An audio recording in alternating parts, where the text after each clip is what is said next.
Alright, let's make some fresh pineapple juice that makes all the difference for smoothies or cocktails. So first you're going to take the top and bottom off of the pineapple. And you're just going to cut down, rotating the pineapple around, cut away the skin. You definitely do want a sharp knife for this.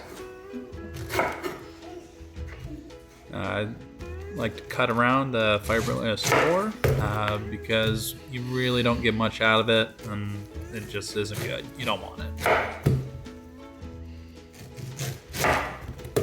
Cut down. Get rid of that. Now cut the pineapple flesh into chunks and go ahead and throw it in the blender. Add 1 cup of water. Don't need anything else. I promise you this pineapple's ripe, it's sweet. You don't need to add any added sugar. Blend it until it's sweet. And strain out the pulp.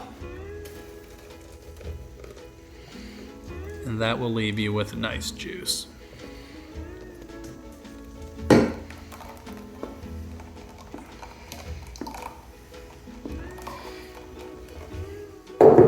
Go ahead, get a funnel or a jar or whatever. Something that you can seal up and put in the fridge and it'll stay good for the better part of a week. Cheers.